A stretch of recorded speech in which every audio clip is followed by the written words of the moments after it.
मेराज नबी हुई इला सबअ समावात, मेराज नबी हुई इला सबअ समावात।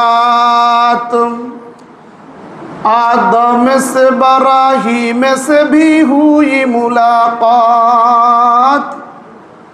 आदम से इब्राहीम से भी हुई मुलाकात।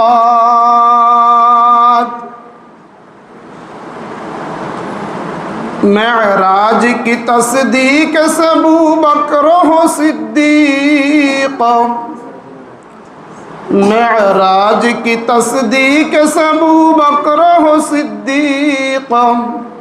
इनकार से अबू जहल हुई दीन के जिंदीक, इनकार से अबू जहल हुई दीन के जिंदीक। कहते हैं मोहम्मद की ये मेराज थी रूही, कहते हैं मोहम्मद की ये मेराज थी रूही। हक ये कि ये मेराज थी जिस्मानी यक़ज़ी, हक ये कि ये मेराज थी जिस्मानी यक़ज़ी। আল্লাহ পাক যখন কোনো বান্দার কল্যাণ কামনা করেন তো আল্লাহ পাক তাকে দ্বীনের কাজে অংশগ্রহণ করার তৌফিক দিয়ে দেন। সুবহানাল্লাহ। আল্লাহ পাকের তৌফিক ছাড়া কোনো বান্দাবান্দি কোনো নেক কাজ করতে পারে না। আল্লাহ পাকের দয়ার মেহেরবানি ছাড়া কোনো বান্দাবান্দি কোনো নেক আমল করতে পারে না। এজন্য আল্লাহর আরেফ বলেন, ইসাআদত বজুরে বাজুয়ে নিস্ত, ইসাআদত বজুরে বাজুয়ে নিস্ত, তানা বখশদ খোদায়ে বখশিন্দাম। আল্লাহর আরেফ বলেন, দ্বীনি কাজ করতে পারা, দ্বীনি মাজলিসের মধ্যে একত্রিত হতে পারা, এটা কোনো বান্দাবান্দির বাহু বলে ক্ষমতা বলে সম্ভবপর নয় যতক্ষণ পর্যন্ত না আল্লাহ পাকের দয়ার মেহেরবানি না হয়। আল্লাহ পাক দয়া করলে বান্দাবান্দি নেক কাজ করার সুযোগ পায়। আল্লাহ পাক আমাকে আপনাকে মহব্বত করেন এ কথার প্রমাণ আল্লাহ পাক আমাকে আপনাকে দ্বীনের কাজের মধ্যে অংশগ্রহণ করার তৌফিক দান করেছে। এই মুহূর্তে বহু মানুষ গুনাহের কাজে লিপ্ত, বহু মানুষ দুনিয়াবি কাজে লিপ্ত, কিন্তু আল্লাহ পাক আমাকে আপনাকে হাজারো হাজারো কোটি কোটি লাখো কোটি মানুষ থেকে যাচাই করে বাছাই করে আল্লাহ পাকের দ্বীনের কথা বলার জন্য শুনবার জন্য একত্রিত করেছেন। এজন্য আবারও বলি আলহামদুলিল্লাহ। আমরা আরো বেশি ভাগ্যবান, তার কারণ হলো আল্লাহ রাব্বুল আলামিন আমাকে আপনাকে শুধু মানুষ বানিয়ে শেষ করেননি, শুধু মানুষ হিসেবে সৃষ্টি করে তিনি ক্ষান্ত করেননি, মেহেরবানি করে দয়া করে আমাকে আপনাকে মুসলমান হওয়ার তৌফিক দান করেছেন। ঈমান ও দৌলত আমাকে আপনাকে দান করেছে। সাথে সাথে এমন এক নবীর উম্মত হিসেবে আমাকে আপনাকে আল্লাহ পাক নির্বাচন করেছেন, যেই নবী সৈয়দুল আম্বিয়া, ইমামুল আম্বিয়া, বিশ্ব নবী, শ্রেষ্ঠ নবী মুহাম্মদুর রাসূলুল্লাহ সাল্লাল্লাহু আলাইহি ওয়াসাল্লাম। যেই নবীর পরে আর কোনো নবী নবুয়তের আলো নিয়ে আসবে না, যে নবীর থেকে শ্রেষ্ঠ কোনো নবী হতে পারে না। আল্লাহ পাকের সৃষ্টি জীবের মধ্যে আল্লাহ পাকের সমস্ত কুল কায়নাতের মধ্যে যত সৃষ্টিজীব আছে, আল্লাহ পাকের যত সৃষ্টি আছে, সমস্ত সৃষ্টিকুলের যিনি সেরা মহামানব হযরত মুহাম্মদুর রাসূলুল্লাহ সাল্লাল্লাহু আলাইহি ওয়াসাল্লামের উম্মত হিসেবে আমাকে আপনাকে আল্লাহ পাক নির্বাচন করেছেন। আলহামদুলিল্লাহ। এজন্য আল্লাহর এক আরেফ বলেন, बड़ी किस्मत हमारी है कि उम्मत में शुमारी नहीं हो बरू शादी व दुनिया का हमारा या रसूल अल्लाह।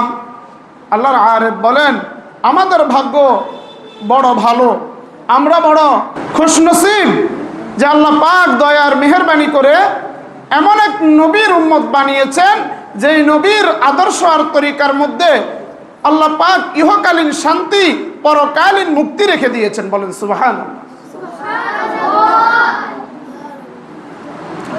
আমাদের নবীর এত দাম, এত দাম, এত মর্যাদা যে কোনো কবি, কোনো লেখক, কোনো সাহিত্যিক পৃথিবীর শুরু থেকে আজ পর্যন্ত কোনো লেখক লিখে শেষ করতে পারেনি, কিয়ামত পর্যন্ত কেউ পারবে না। এত বড় নবী, তিনি এত এত গুণের অধিকারী, তিনি এত এত মর্যাদার অধিকারী। পৃথিবীর কোনো মানুষ তার কলম দ্বারা লিখে শেষ করতে পারেনি, তার ভাষায় প্রকাশ করে শেষ করতে পারেনি। এই জন্য আল্লাহর এক আশিক বলেন कर्स का कौन बया शान रसूल अरबी, कर्स का कौन बया शान रसूल अरबी, बरतरज वहम गुमा शान रसूल अरबी, बरतरज वहम गुमा शान रसूल अरबी। আল্লাহর আরেফ বলেন যে কে আছে মুহাম্মদ আরবি সাল্লাল্লাহু আলাইহি ওয়াসাল্লামের গুণকীর্তি বর্ণনা করে শেষ করতে পারবে। পৃথিবীতে এমন কোনো ব্যক্তি নাই যিনি আল্লাহর রসুলের মর্যাদার সম্মান বর্ণনা করে শেষ করতে পারবে। কোনো লেখক নাই লিখে শেষ করতে পারবে। তার মর্যাদা কি তিনি তার ভাষায় বলেন বরতরাজ ওয়াহমগুমা শানে রসুল আরবি। রসুল আরবির মর্যাদা আমাদের ধ্যান ধারণার ঊর্ধ্বে। সুবহান, মানুষের কল্পনাতেও আসে না। আমরা আমাদের কল্পনায় যা কল্পনা করতে পারি না এর চেয়ে ঊর্ধ্বে রসুল আরবি সাল্লাল্লাহু আলাইহি ওয়াসাল্লামের শান আর মান। সুবহানাল্লাহ। রাসূলুল্লাহ সাল্লাল্লাহু আলাইহি ওয়াসাল্লাম তিনি যে শ্রেষ্ঠ নবী, তিনি যে সকল নবীদের থেকে মর্যাদাপূর্ণ, সে বিষয়কে সামনে রেখে রাসূলুল্লাহ তিনি যে এত দামি, সকল নবীদের সেরা, ওইরকম একটা মুআজিজা আজকে আপনাদের সামনে আলোচনা করার ইচ্ছা করে পবিত্র কোরআন থেকে একটি আয়াতে কারিমা আপনাদের সামনে আমি তিলাওয়াত করেছি। রাসূল আরবি সাল্লাল্লাহু আলাইহি ওয়াসাল্লামের অনেকগুলি হাদিস থেকে দুইটি হাদিস আপনাদের সামনে আমি পাঠ করেছি। আল্লাহ পাকের তৌফিক শামিল হাল হলে কয়েকটি কথা আরজ করবো। আমার তৌফিক ইল্লা বিল্লাহ। আমাদের নবী শ্রেষ্ঠ নবী, আমাদের নবী বিশ্ব নবী, আমাদের নবী সমস্ত নবী কুলের সর্দার। তার একটি অন্যতম কারণ হচ্ছে আল্লাহ পাক নবীকে এমন একটি বিশেষ গুণে গুণান্বিত করেছেন, এমন একটি মর্যাদায় তাকে সম্মানিত করেছেন যে মর্যাদার সম্মান আল্লাহ পাক অন্য কোনো নবীকে দেননি। সেই মুআজিজা নাম হলো মেরাজুন নবী সাল্লাল্লাহু আলাইহি ওয়াসাল্লাম। আমাদের সমাজে নবীজির মেরাজ বলে আমরা চিনে থাকি। মেরাজুন নবী সাল্লাল্লাহু আলাইহি ওয়াসাল্লাম এটি একটি আকীদাগত বিষয়, মানুষের বিশ্বাস করার একটি বিষয়। মেরাজুন নবী পালনীয় কিছু নয়, মেরাজুন নবী আলোচনার বিষয়। মেরাজুন নবীকে বিশ্বাস করা এটা ঈমানের অঙ্গ। কোনো ব্যক্তি যদি নবী করিম সাল্লাল্লাহু আলাইহি ওয়াসাল্লামের মেরাজকে অস্বীকার করে সে সাথে সাথে ইসলাম থেকে বেরিয়ে যাবে, সে ইমানদার থেকে বেরিয়ে যাবে, সাথে সাথে সে কাফের হয়ে যাবে। নাউজুবিল্লাহ। আল্লাহর হাবিব সাল্লাল্লাহু আলাইহি ওয়াসাল্লামকে পৃথিবীর জমিন থেকে আল্লাহ পাক ঊর্ধ্বগমন করিয়েছেন। 7 আসমান পাড়ি দিয়ে বাইতুল মামুর হয়ে সিদরাতুল মুনতাহা পর্যন্ত আল্লাহ পাক আল্লাহর হাবিবকে উর্দু আকাশে ভ্রমণ করিয়েছেন। সুবহানাল্লাহ। আমি যে আয়াতে কারিমা তিলাওয়াত করেছি আল্লাহ পাক ওই আয়াতের মধ্যে ইরশাদ করছেন, সুবহানাল্লাযী আসরা বিআবদিহি লাইলাম মিনাল মাসজিদিল হারামি ইলাল মাসজিদিল আকসা। সুবহান, পুত পবিত্র সত্তা, আল্লাযী আসরা বিআবদিহি, যিনি তার বান্দাকে নৈশ ভ্রমণ করিয়েছেন,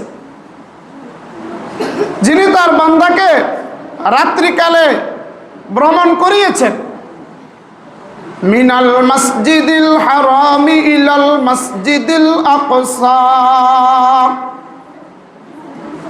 ভ্রমণ শুরু হয়েছে মসজিদে হারাম থেকে ইলাল আকসা, মসজিদে আকসা পর্যন্ত। আল্লাহ পাক বলেন, আল্লাযী বারাকনা হাওলাহু, যে মসজিদে আকসার চতুর্পাশকে আমি আল্লাহ বরকতময় করে দিয়েছি। সুবহানাল্লাহ। মসজিদে হারাম থেকে আল্লাহ পাক আল্লাহর নবীকে ভ্রমণ করিয়ে মসজিদে আকসা নিয়ে গেলেন। এতটুকু পথ দুনিয়ার জমিনে আল্লাহ পাক ভ্রমণ করিয়েছেন। বলে কেন মসজিদে আকসা ভ্রমণ করিয়েছেন? আল্লাহ পাক বলেন, আল্লাযী বারাকনা হাওলাহু, যে মসজিদে আকসার চতুর্পাশকে আমি বরকতময় করেছি। কমবেশ নবীরা জেরুজালেম, মসজিদে আকসা, ফিলিস্তিনের মসজিদে আকসার ওই পথ পাড়ি দিয়েছেন। শুধু আমাদের নবী নয়, আল্লাহ পাক আল্লাহর হাবিবকে মসজিদে হারাম থেকে মসজিদে আকসা পর্যন্ত ভ্রমণ করিয়েছেন। কেন এই ভ্রমণটা করিয়েছেন? আল্লাহ নিজে বলতেছেন, লিনুরিয়াহু মিন আয়াতিনা। আল্লাহ পাক বলেন, আমি যেন আমার হাবিবকে আমার নিদর্শনাবলী দেখাইতে পারি। আমার কুদরতের অনেক নিদর্শন পড়ে আছে, সেগুলো যেন আমার হাবিবকে আমি সচক্ষে দেখাইতে পারি।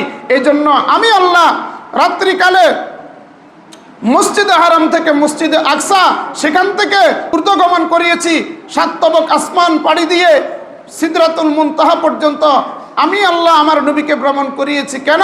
লিনুরিয়াহু মিন আয়াতিনা, যাতে করে আমি আমার হাবিবকে আমার বড় বড় অনেকগুলি নিদর্শন আমি দেখাইতে পারি।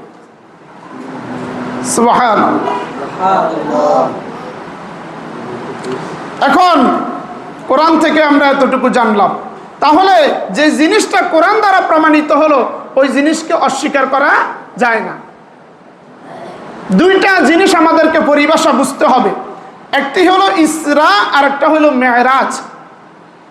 মসজিদে হারাম থেকে মসজিদে আকসা পর্যন্ত রাত্রিকালীন যে নৈশ ভ্রমণ করেছেন আল্লাহ পাক নবীজিকে করিয়েছেন, এটার নাম হলো ইসরা। মসজিদে হারাম থেকে মসজিদে আকসা পর্যন্তের ভ্রমণকে বলা হয় রাত্রিকালীন ভ্রমণ। যেটা আল্লাহ পাক আল্লাহর নবীকে করিয়েছেন এটার নাম হলো ইসরা। আর সেখান থেকে ঊর্ধ্বগমন যেটা হয়েছে, প্রথম আসমান, দ্বিতীয় আসমান, এভাবে সপ্তম আসমান হয়ে বাইতুল মামুর হয়ে সিদরাতুল মুনতাহা পর্যন্ত যে ভ্রমণ হয়েছে এটাকে বলা হয় মেরাজ।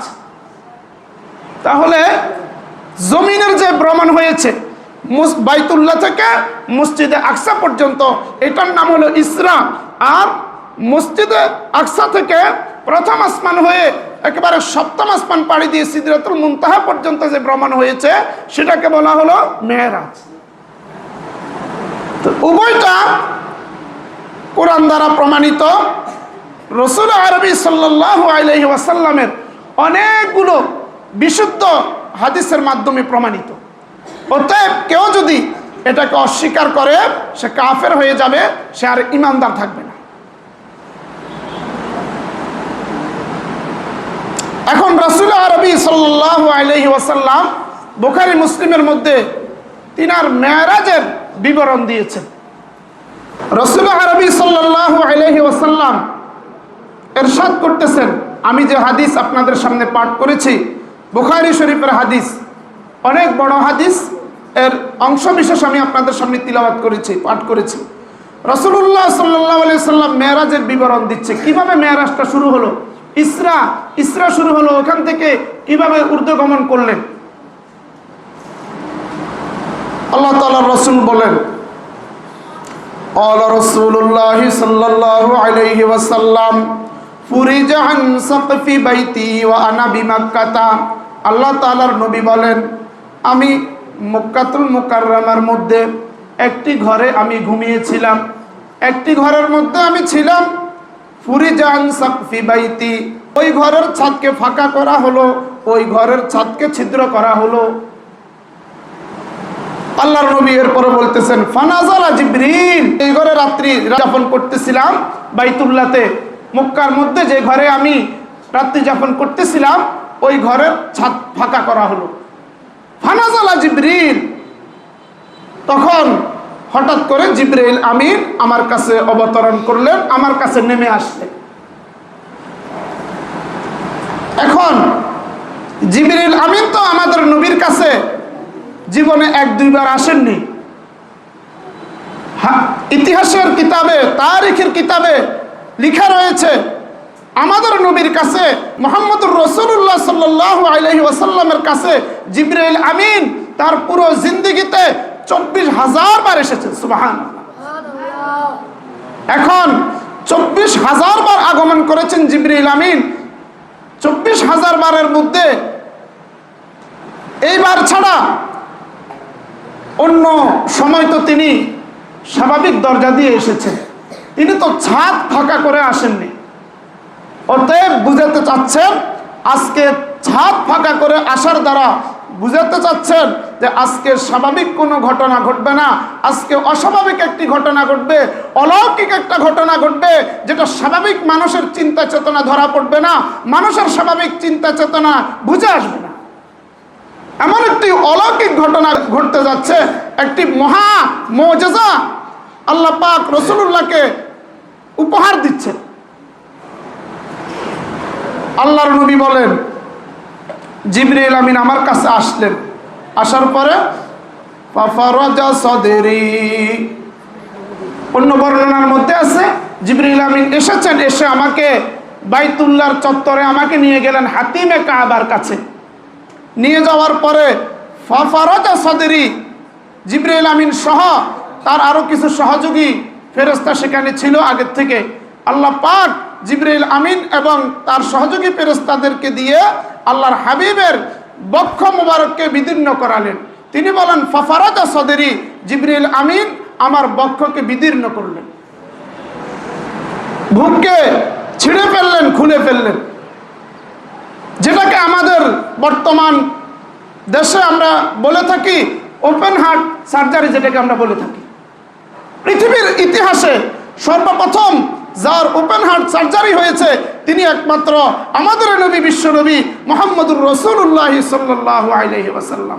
আজকের ডাক্তারি বিদ্যা বলেন, বৈজ্ঞানিক তাদের গবেষণা বলেন, সব কিছু আমার আপনার কলিজার টুকরার নবীজির জীবনী থেকে নেওয়া, নবীজির প্রত্যেকটি ঘটনা থেকে নেওয়া। নবীজিকে বাদ দিয়ে কোনো বিজ্ঞান চলে না, নবীজিকে বাদ দিয়ে কোনো ডাক্তারের ডাক্তারি চলে না, নবীজিকে বাদ দিয়ে কোনো সাহিত্যিকের সাহিত্য চলে না, নবীজিকে বাদ দিয়ে কোনো কবির কবিতা চলে না। আমার নবীর থেকে সবকিছু নেওয়া। তো নবীজি বলেন, আমার ওপেন হার্ট সার্জারি করা হলো, আমার বক্ষ বিদীর্ণ করা হলো। ফাগাসালাহু বিমাই জামজাম, অথবা তিনি বলেন যে আমার বক্ষকে বিদীর্ণ করার পরে, আমার বক্ষকে বিদীর্ণ করার পরে ভিতরের অংশটাকে পবিত্র মায়ে জমজম, জমজম কূপের পানি দ্বারা, জমজমের পানি দ্বারা আমার আত্মাকে ধৌত করা হলো, বুক ছিঁড়ে ভিতরের অংশকে পানি দ্বারা পরিষ্কার করা হলো। সুবহান। সুম্মা জা বিতাসতিন মিন যাহাবিন মুমতালিন হিকমাতাও ওয়া ঈমানা, অতঃপর আল্লাহ তাআলার নবী বলেন, আমার কাছে জিবরিল আমিন একটি স্বর্ণের পেয়ালা, স্বর্ণের পাত্র উপস্থিত করলেন। মুমতালিন হিকমাতাও ওয়া ঈমানা, যে পেয়ালাটি, যে পাত্রটি ঈমান এবং হিকমতে পরিপূর্ণ ছিল, ভরা ছিল। হিকমত এবং প্রজ্ঞা এবং ঈমানে পরিপূর্ণ এমন একটি সোনার পেয়ালা, স্বর্ণের পেয়ালা পাত্র আমার কাছে জিবরিল আমিন উপস্থিত করলেন। সুবহানাল্লাহ। ফাআফরাগাহা ফি সাদরি, আল্লাহ তাআলার নবী বলেন, ওই পাত্রের মধ্যে, পেয়ালার মধ্যে হিকমত আর ঈমান নামক আল্লাহ পাক যেগুলো রেখে দিয়েছিলেন, ওই হিকমত আর ঈমান আল্লাহ তাআলা জিবরাইলের মাধ্যমে নবীর বক্ষ মুবারকে প্রবেশ করিয়ে দিলেন। সুবহানাল্লাহ। ওই পেয়ালার মধ্যে যে হিকমত আর ঈমান ছিল, সেটা জিবরাইল আমিনের মাধ্যমে আল্লাহ পাক আল্লাহর নবীর কলবের মধ্যে দিয়ে দিলেন। সুম্মা আতবাকাহু, আল্লাহ তাআলার নবী বলেন, অতঃপর আবার আগের মতো আমার বক্ষকে আগের মতো মিলিয়ে দিলেন। যেভাবে ভালো ছিল ওই আগের মতো ওইটাকে মিলিয়ে আগের মতো জোড়া লাগিয়ে ওইটাকে আগের মতো করে দিলেন। স্বাভাবিক অবস্থায় একজন মানুষের যে এরকম থাকে ওই রকম করে দিলেন। সুম্মা খাজা বিয়াদি, অতঃপর জিবরিল আমিন আমার হাত ধরলেন। সুম্মা আরাজা বিহি ইলাস সামা, অতঃপর আমাকে নিয়ে আসমানের দিকে ভ্রমণ আরম্ভ করলেন। সুবহানাল্লাহ। এটা হলো বুখারী শরীফের হাদিস। মুসলিম শরীফের হাদিসের মধ্যে এসেছে, আল্লাহ তাআলার নবী বলেন, আমার বক্ষ বিদীর্ণ করা হলো, সেটাকে আগের মতো স্বাভাবিক অবস্থায় ফিরিয়ে দেওয়া হলো। তারপর তিনি বলেন, উতিতু বিল বুরাক, আমাকে আল্লাহ পাক যে দাওয়াত করেছেন, আমাকে যে আসমানের মেহমান হিসেবে আল্লাহ তাআলা নেওয়ার জন্য জিবরিলকে পাঠিয়েছেন, তার বাহন হিসেবে আল্লাহ পাক উতিতু বিল বুরাক, আমার কাছে একটি বুরাক নামক প্রাণী, একটা বাহন আল্লাহ তাআলা আমার কাছে পাঠিয়ে দিলেন। সুবহানাল্লাহ। এই বুরাক এটা কেমন? বলে ওয়াহুয়া দাব্বাতুন আবিয়াদু, এটা ধবধবে সাদা, শুধু সাদা না, একেবারে ধবধবে সাদা। তাওয়ীলুন ফাওকাল হিমার, এটা গাধা থেকে লম্বা। দুনাল বাগলি, খচ্চর থেকে ছোট। বুরাক কেন বলা হয়?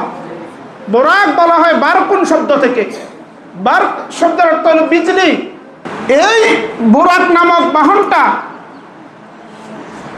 এটা বিজলির মতো, এটা বিদ্যুতের ন্যায় দ্রুত গতিতে এটা চলতে পারে। এটা এক লাফে কতটুকু চলতে পারে? বলে শূন্য জায়গায়, খালি জায়গায়, চোখের শেষ সীমা যেখানে গিয়ে পৌঁছে, ওই বুরাক নামক বাহনটা এক লাফে সেখানে গিয়ে পৌঁছে। সুবহানাল্লাহ। একজন মানুষ খোলা ময়দানে বসে যত দূর দেখতে পায়, তার দেখার শেষ সীমানা যেখানে গিয়ে শেষ হবে, ওই বুরাকটা এক লাফে তার চোখে যতটুকু দেখে ওই পরিমাণ জায়গা এক লাফে সে পাড়ি দিতে পারে। সুবহানাল্লাহ। এত দ্রুতগামী বাহন আল্লাহ পাক নবীকে নিয়ে যাওয়ার জন্য আল্লাহ পাক প্রেরণ করে দিলেন। সুবহানাল্লাহ। নবী পাক বলেন, রাকিবতুহু হাত্তা আতাইতু বাইতাল মাকদিস, এই বুরাক নামক বাহনটা আমার কাছে নিয়ে আসা হলো, আমি নবী শেষ পর্যন্ত এই বুরাকের মধ্যে আরোহণ করলাম।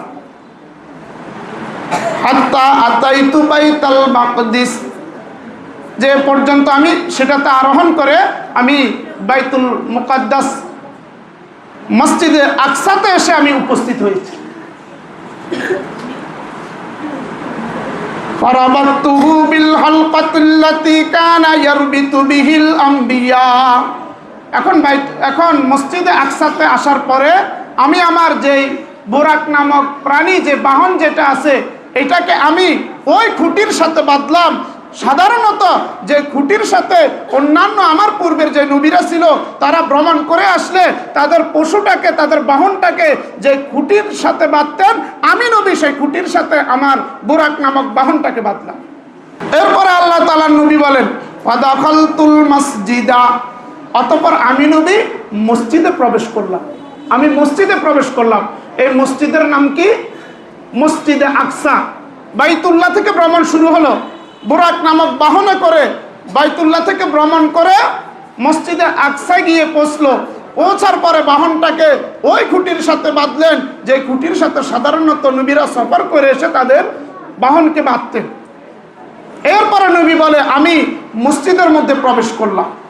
কোন মসজিদ? মসজিদে আকসা, ফিলিস্তিনের জেরুজালেমে অবস্থিত। মসজিদে আকসায় আমি নবী প্রবেশ করলাম। আসাল্লাইতু ফীহি রাকাতাইন, আমি নবী সেই মসজিদে প্রবেশ করে 2 রাকাত নামাজ সালাত আমি নবী আদায় করলাম। বলেন সুবহানাল্লাহ। মেরে মুহতারাম হাজিরিন, অন্য রিওয়ায়াতের মধ্যে আছে আল্লাহ পাক রব্বুল আলামিন তার কুদরতি ইশারায় আলমে বরজখ থেকে সমস্ত নবী রাসূল, আমাদের নবীর আগ পর্যন্ত 1,02,24,000 যত নবী রাসূল আল্লাহ তাআলা প্রেরণ করেছেন পৃথিবীর বুকে, সমস্ত নবীগণকে আল্লাহ পাক তার কুদরতি ভাবে ওই মসজিদে আকসার মধ্যে আল্লাহ পাক উপস্থিত করিয়ে দিলেন। বলেন সুবহানাল্লাহ। আল্লাহ তাআলার নবী যখন ওই মসজিদের মধ্যে প্রবেশ করলেন, দেখতে পেলেন অনেক মানুষ। জিবরাইল আমিনকে জিজ্ঞেস করলেন, হে জিবরাইল আমিন, এই লোকগুলো কারা? এরা কেন অপেক্ষা করতেছে? জিবরাইল আমিন বললেন, ওগো নবীজি, এরা আপনার পূর্বের সকল নবীগণ, রসুলগণ। আজকে আপনি 2 রাকাত নামাজ এখানে আদায় করবেন, সলাতুন নফল, নফল নামাজ। আপনার ইমামতিতে সবাই নামাজ আদায় করবে। আর আজকের নবীদের এই সমাবেশে আপনি ছাড়া ইমামতি করার উপযুক্ত আর কেউ না, আপনার থেকে আর কেউ অধিক উপযুক্ত না, আপনি বেশি উপযুক্ত। অতএব আপনি নবী ইমামতের জন্য সামনে যান। জিবরিল আমিন নবী করিম সাল্লাল্লাহু আলাইহি ওয়াসাল্লামকে সামনে বাড়িয়ে দিলেন। বলেন সুবহানাল্লাহ। আল্লাহর নবী 2 রাকাত নামাজ আদায় করলেন, তিনি ইমামতি করলেন, আর সমস্ত নবীদের তিনি ইমাম হয়ে গেলেন। বলেন সুবহানাল্লাহ। ধরা মসজিদ ইমামে আম্বিয়া বুদ, ধরা মসজিদ ইমামে আম্বিয়া বুদ, সপে পেশি নিয়ারা পেশওয়া বুদ। ধরা মসজিদ ইমামে আম্বিয়া বুদ, ধরা মসজিদ ইমামে আম্বিয়া বুদ, সপে পেশি নিয়ারা পেশওয়া বুদ। আমার বাইরা দুস্ত হাবাব, আল্লাহ পাক আল্লাহর হাবিবকে মসজিদে হারাম থেকে ভ্রমণ করিয়ে মসজিদে আকসায় পৌঁছাই দিলেন। আর সেখানে আল্লাহ পাক সমস্ত নবী রাসূলগণকে একত্রিত করলেন। সেখানে আমার নবীকে ইমাম বানিয়ে ইমামুল আম্বিয়া বানিয়ে দিলেন, সমস্ত নবীদের নেতা বানিয়ে দিলেন আমার আপনার নবীকে। সুবহানাল্লাহ।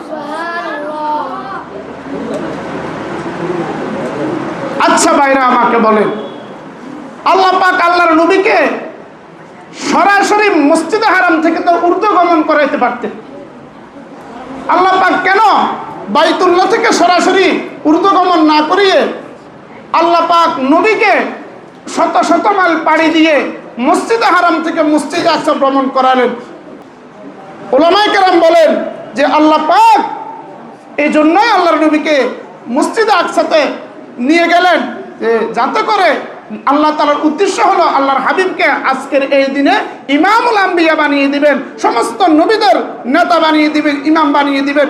এই জন্য আল্লাহ পাক সরাসরি তিনাকে ঊর্ধ্বগমন না করিয়ে তিনাকে ওই মসজিদে আকসা ঘুরিয়ে তাকে ভ্রমণ করালেন। সুবহানাল্লাহ। আমার কথা আপনাদের বুঝে আসতেছে? আল্লাহ তাআলার নবী বলেন, এরপরে আমি 2 রাকাত নামাজ পড়লাম, সুম্মা খরাজতু, নামাজ শেষ, আমি নবী মসজিদ থেকে বেরিয়ে পড়লাম। ফাজানি জিবরাইল আলাইহিস সালাতু ওয়াস সালাম বিইনাইম মিন খামরিন ওয়া ইনাইম মিন লাবানি।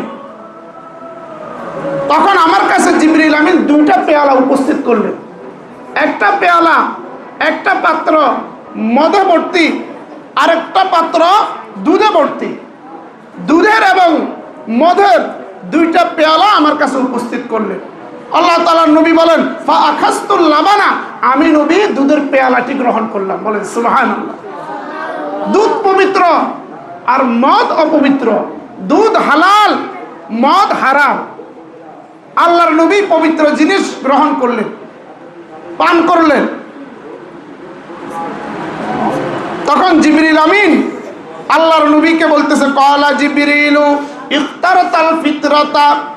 জিবরাইল আমিন বললেন, ওগো নবীজি, আপনি সঠিকটা আপনি গ্রহণ করেছেন। বলেন সুবহানাল্লাহ। আরেক riwayতের মধ্যে আছে তিনি আল্লাহর প্রশংসা করলেন। তিনি বলেন, আলহামদুলিল্লাহিল্লাযী হাদাকা লিল ফিতরা বলে সমস্ত প্রশংসা ওই আল্লাহর, যিনি আপনাকে সঠিকটা গ্রহণ করার তৌফিক দান করেছেন। সুবহানাল্লাহ।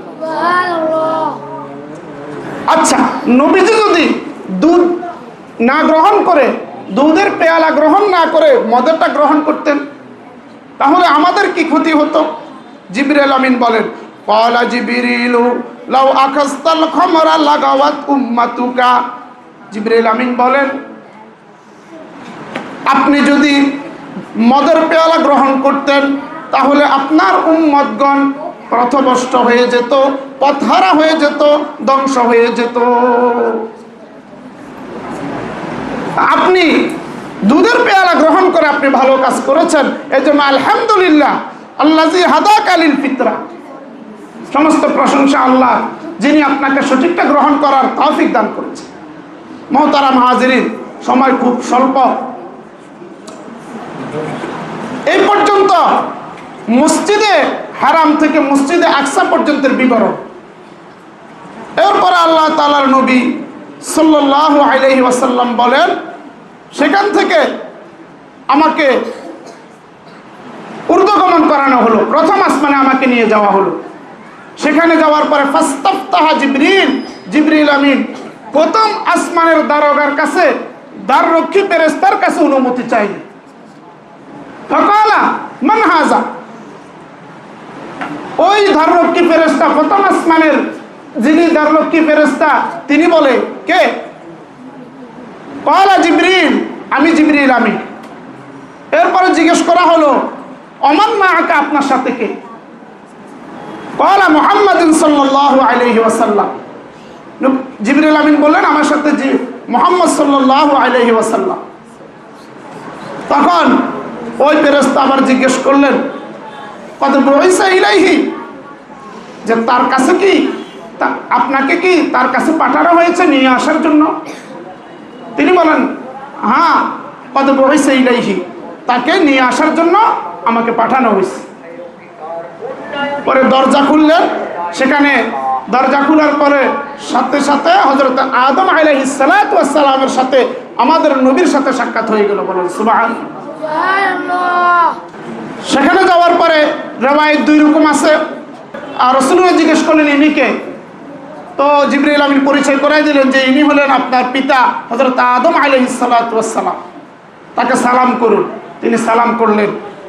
হযরত আদম আলাইহিস সালাতু ওয়াস সালাম সালামের উত্তর দিলেন এবং নবীজিকে স্বাগতম জানাইলেন, শুভেচ্ছা জানাইলেন। মারহাবান বিইবনিস সালিহ ও নবিয়্যিস সালিহ, নেক সন্তানকে মুবারকবাদ, নেক সন্তানকে স্বাগতম, শুভেচ্ছা। আমার নেককার নবীকে স্বাগতম, শুভেচ্ছা, অভিবাদন জানালো। এরপরে নবীজি সাল্লাল্লাহু আলাইহি ওয়াসাল্লাম দেখতে পেলেন আদম আলাইহিস সালাতু ওয়াস সালামের ডান দিকে কিছু লোক বসা, বাম দিকে কিছু লোক বসা। আদম আলাইহিস সালাতু ওয়াস সালাম যখন ডান দিকে তাকায় তখন তিনি হাসেন, আর যখন বাম দিকে তাকায় তখন ফাবাকা, তখন তিনি কাঁদেন। আল্লাহর নবী জিবরিল আমিনকে জিজ্ঞেস করলেন, এরা কারা? তখন জিবরিল আমিন উত্তর দিল, নাসামু বানিহি, যে এগুলো হলো আদম সন্তান। আদম আলাইহিস সালাতু ওয়াস সালামের পৃথিবীর শুরু থেকে নিয়ে কিয়ামত পর্যন্ত যত আদম সন্তান পৃথিবীতে আসবে, সমস্ত উম্মতকে, সমস্ত মানুষকে আল্লাহ পাক সেখানে একত্রিত করে রেখেছেন। ডান দিকে যারা আছে এরা হলো আহলুল জান্নাতি, এরা হলো জান্নাতি। ডান দিকে যারা বসা আছে আদম আলাইহিস সালাতু ওয়াস সালামের, এরা হলো জান্নাতি। আর বামে যারা বসা আছে আহলুল ইয়ামিনি হুম আহলুন নার, বাম দিকে যারা আছে এরা হলো জাহান্নাম। এই জন্য আদম আলাইহিস সালাতু ওয়াস সালাম ডান দিকে তাকালে হাসান আর বাম দিকে তাকালে কাঁদেন। আমাদের সমাজেও দেখা যায়, নেককার সন্তানকে দেখলে বাবা অনেক আনন্দিত হয়, খুশি হয়, আদর করে, বুকে জড়িয়ে এনে চুমু খায়। আর বদকার সন্তানকে দেখলে তার থেকে বাবা দূরে থাকে, মন বেজার করে থাকে, রাগ করে থাকে। আদম আলাইহিস সালাতু ওয়াস সালাম ডান দিকে তার নেককার সন্তানদেরকে দিকে দেখে তিনি আনন্দে খুশি, এই জন্য তিনি হাসেন। আর বাম দিকে যারা জাহান্নামী ওদেরকে দেখে তিনি কাঁদেন, আহ আমার সন্তানগুলো জাহান্নামী হয়ে গেল। আল্লাহ পাক আমাদেরকে আমাদের বাবা আদম আলাইহিস সালাতু ওয়াস সালামের ডান পার্শ্বের কাতারে যে লোকগুলো আছে যারা জান্নাতি, তাদের কাতারে অন্তর্ভুক্ত করে দেন। সকালে বলেন আমিন। এভাবে আল্লাহর নবী দ্বিতীয় আসমান, তৃতীয় আসমান, চতুর্থ আসমান, দ্বিতীয় আসমানে গেলেন। সেখানে ঈসা আলাইহিস সালাতু ওয়াস সালামের সাথে সাক্ষাৎ হলো, ইয়াহইয়া আলাইহিস সালাতু ওয়াস সালামের সাথে সাক্ষাৎ হলো। তৃতীয় আসমানে গেলেন, হযরত ইউসুফ আলাইহিস সালাতু ওয়াস সালামের সাথে সাক্ষাৎ হলো। চতুর্থ আসমানে গেলেন, হযরত ইদ্রিস আলাইহিস সালাতু ওয়াস সালামের সাথে সাক্ষাৎ হলো। পঞ্চম আসমানে গেলেন, সেখানে হযরত হারুন আলাইহিস সালাতু ওয়াস সালামের সাথে নবীজির সাথে সাক্ষাৎ হলো। ষষ্ঠ আসমানে গেলেন, সেখানে হযরত মূসা আলাইহিস সালাতু ওয়াস সালামের সাথে আমাদের নবীর সাথে সাক্ষাৎ হলো। ষষ্ঠ আসমানে গেলেন, সেখানে হযরত সাইয়্যিদিনা খলিলুল্লাহ ইব্রাহিমের সাথে আমাদের নবীর সাথে সাক্ষাৎ হলো। সুবহানাল্লাহ। এখানে কথা আছে, প্রতি দরজার কাছে গিয়ে জিবরিল আমিন অনুমতি চেয়েছেন। প্রশ্ন করা হলো, কে আপনার সাথে, কে আপনাকে পাঠানো হয়েছে কিনা? উত্তর দিলেন। এরপর দরজা খুললেন, প্রত্যেকেই নবীকে মারহাবা জানাইলেন, স্বাগতম জানাইলেন, বরকতের দোয়া করলেন। এরপরে নবীজি সিদরাতুল মুনতাহা নবীজিকে নিয়ে যাওয়া হলো। সেখানে গিয়ে আল্লাহর সাথে কথা হলো, রবের সাথে কথা। আল্লাহকে দেখা না দেখা নিয়ে বিভিন্ন রকমের ওলামায়ে কেরামের মধ্যে বিভিন্ন মতানৈক্য রয়েছে। আল্লাহর সাথে কথা হয়েছে, এটার মধ্যে সন্দেহ নেই। বাকি আল্লাহকে কেমন দেখেছে, সরাসরি দেখেছে নাকি একটা, কেউ বলেছে একটা নূর দেখেছে, একটা আলো দেখেছে, কেমন, এটা একটা মতানৈক্যপূর্ণ বিষয়। সে বিষয়ে আমাদের আলোচনার প্রয়োজন নেই। বাস এতটুকুই যথেষ্ট। আল্লাহর সাথে সাক্ষাৎ হয়েছে, আল্লাহর সাথে কথা বলেছে। সেখান থেকে আল্লাহর কাছ থেকে যখন ফিরে আসবেন, সিদরাতুল মুনতাহা ভ্রমণ করে, সেখানে আল্লাহ পাক তাকে নবীজিকে জান্নাত জাহান্নাম সব কিছু ভ্রমণ করিয়ে দেখালেন। জান্নাতের মধ্যে কি কি নাজ নিয়ামত আছে এবং জাহান্নামের মধ্যে কারা জাহান্নামী, কোন কোন শাস্তির কারণে তারা জাহান্নামী হলো, এগুলো নবীজিকে দেখানো হলো। নবীজি স্বচক্ষে দেখলেন। দেখার পরে নবী সাল্লাল্লাহু আলাইহি ওয়াসাল্লাম যখন ফিরে আসবেন, আল্লাহ পাক নবীজিকে 50 ওয়াক্ত নামাজ নবীজির উম্মতের জন্য হাদিয়া দিলেন। নবীজি 50 ওয়াক্ত নামাজ পেয়ে ফিরে আসতেছেন। আস্তে আস্তে যখন আবার ষষ্ঠ আসমানে আসলেন, মুসা আলাইহিস সালামের সাথে আবার দেখা হলো। জিজ্ঞেস করলো, আপনার প্রভু আপনাকে কি দিয়েছে, কি উপহার দিয়েছে? বন্ধুর সাথে বন্ধুর সাক্ষাৎ হলে, বন্ধুর বাড়িতে বন্ধু গেলে মানুষ তো উপঢৌকন দিয়ে থাকে, হাদিয়া দিয়ে থাকে। আপনাকে কি হাদিয়া দিল? বলে, আমার আল্লাহ আমার উম্মতের উপর 50 ওয়াক্ত নামাজ ফরজ করেছে। মুসা আলাইহিস সালাম বলেন, লাকাদ বালাগতু বানি ইসরাঈল, আমি বনি ইসরাইলকে আল্লাহ পাকের হুকুম মানার জন্য অনেক পরীক্ষা করে দেখেছি, তারা আল্লাহর হুকুম যথাযথ পালন করেনি। লা ইউতিকুনা যালিকা, আপনার উম্মতেরাও এই 50 ওয়াক্ত নামাজ আদায় করতে পারবে না। ফারজি, আপনি ফিরে যান, আপনার প্রভুর কাছে যান। ফাসআলহু তাকফীফ, আপনার প্রভুর কাছে গিয়ে বলেন, আল্লাহ কিছু নামাজ কম করে দেন, নামাজের কিছু সংখ্যা কমিয়ে দেন। এইভাবে গেল, আবার ফিরে আসলো। মুসা আলাইহিস সালাম আবার জিজ্ঞেস করলেন, এখন কত ওয়াক্ত আছে? বলে 45 ওয়াক্ত। বলো না, হবে না, আপনার উম্মত তাও পালন করতে পারবে না, আপনি আবার যান। রাসূলুল্লাহ বলেন, ফালাম আজাল আরজিউ বাইনা রব্বি তাবারাকা ওয়া তাআলা ওয়া বাইনা মূসা, বলে আমি আল্লাহ, আমার আল্লাহ এবং মূসা আলাইহিস সালামের মাঝে আসা যাওয়ার মাঝে রইলাম, আসতেছি আর যাচ্ছি। এইভাবে করতে করতে সর্বশেষ আল্লাহ পাক নামাজ কমিয়ে দিতে দিতে 45 ওয়াক্ত নামাজ কমিয়ে দিলেন। মুসা আলাইহিস সালামের কাছে যখন সাক্ষাৎ হলো, বলে এখন আর কয় ওয়াক্ত বাকি? বলে 5 ওয়াক্ত। তিনি বলে, আপনার উম্মত এটাও পারবে না, আপনি আল্লাহর কাছে গিয়ে বলেন আরেকটু হালকা করে দিতে, আরেকটু কমিয়ে দিতে। আল্লাহর নবী বলেন, ফাস্তাহইয়াতু মির রাব্বি, আমি আমার আল্লাহকে লজ্জা করলাম, আমার আল্লাহ আমার কাছে লজ্জা লাগতেছে আল্লাহর কাছে বলতে। তখন তিনি আল্লাহর কাছে আর যাননি।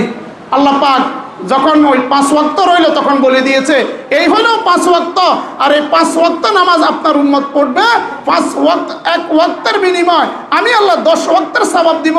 5 ওয়াক্ত নামাজ পড়বে, আমি আল্লাহ 50 ওয়াক্ত নামাজের সওয়াব আপনার উম্মতের আমলনামায় দিয়ে দিব। বলেন সুবহানাল্লাহ। মেরে মুহতারাম, মেরাজের শিক্ষা 5 ওয়াক্ত নামাজ। এই নামাজ নবীজির মেরাজের মাধ্যমে আমরা হাদিয়া পেয়েছি, এই জন্য আমরা নামাজ পড়ব। এই জন্য বলা হয়, আসসালাতু মিরাজুল মুমিনিন, মুমিনের মেরাজ হলো সালাত, নামাজ। নামাজ হলো মুমিনের মেরাজ। নামাজে তখন বান্দা আল্লাহর সামনে দাঁড়ায়, তখন মাঝখানে আর কোনো আড়াল থাকে না, কেমন যেন আল্লাহ আমাকে দেখতেছে, আমি আল্লাহকে দেখতেছি। ঠিক কিনা বলেন? এই জন্য 5 ওয়াক্ত নামাজ আমরা আদায় করব। মেরাজের এই ঘটনা অনেকের কাছে কাল্পনিক মনে হয়, এটা সম্ভব না। নবী পাক রাতের কিছু অংশে এভাবে মসজিদে হারাম থেকে মসজিদে আকসা হয়ে 7 তবক আসমান পাড়ি দিয়ে সিদরাতুল মুনতাহা হয়ে সব কিছু ভ্রমণ করে সামান্য সময় আবার ফিরে আসলেন। এটা কিভাবে সম্ভব? মানুষ হতবাক হয়ে যায়, আশ্চর্য হয়ে যায়। এজন্য আশ্চর্য হওয়ার কিছু নেই। আল্লাহ পাক এই মুজিজাটা নবীকে দান করেছে মানুষকে পরীক্ষা করার জন্য। আল্লাহ পাক সূরা ইসরার 60 নং আয়াতে বলে দিয়েছে, আমি আপনাকে যে মেরাজ করিয়েছি, দেখিয়েছি মেরাজের নিদর্শনগুলো, এটা ইল্লা ফিতনাতাল লিন্নাস, মানুষকে পরীক্ষা করার জন্য। অতএব যারা মেরাজকে অস্বীকার করবে তারা কাফের হয়ে যাবে। এটা বিশ্বাস করতে হবে। এটা সম্ভব, আল্লাহ পাক পারেন। তিনি কুন ফায়াকুন, বলার দেরি হইতে দেরি হয় না। আজকের আধুনিক যুগে একটা মোবাইলের মাধ্যমে তার ছাড়া, কোনো ধরনের সংযোগ ছাড়া, বিদ্যুৎ ছাড়া যদি কোটি কোটি মাইল দূরে আমরা কথা বলতে পারি, তাহলে আমার আল্লাহ কেন অল্প সময়ের মধ্যে এই 7 তবক আসমান পাড়ি দিয়ে আল্লাহর সাথে দিদার শেষ করে আবার রসুলকে স্বস্থানে পৌঁছায় দিতে পারবেন না? অবশ্যই সম্ভব। এই যুগে বুঝে একেবারে সহজ। একটা মোবাইল দিয়ে যদি পৃথিবীর যে কোনো অঞ্চলে মুহূর্তে যোগাযোগ করা যায়। এই জন্য আমরা এই ঘটনাকে বিশ্বাস করব। আল্লাহ পাক আমাদেরকে মেরাজ থেকে নবীজি যেগুলো দেখে এসেছে, যে সকল শাস্তি, সুদখোরের শাস্তি, জেনা করে শাস্তি, গীবত যারা করে তাদের শাস্তি, এতিমের মাল যারা খায় তাদের শাস্তি ভয়ানক রাসূলুল্লাহ বর্ণনা করেছেন। আমরা এগুলো থেকে বেঁচে থাকবো। আর মেরাজের সবচেয়ে বড় হাদিয়া হলো 5 ওয়াক্ত নামাজ। 5 ওয়াক্ত নামাজ আমরা পড়বো। আল্লাহ পাক আমাদেরকে বুঝার, আমল করার তৌফিক দান করুন। ওয়া আখিরু দাওয়ানা আনিল হামদুলিল্লাহি রাব্বিল আলামিন।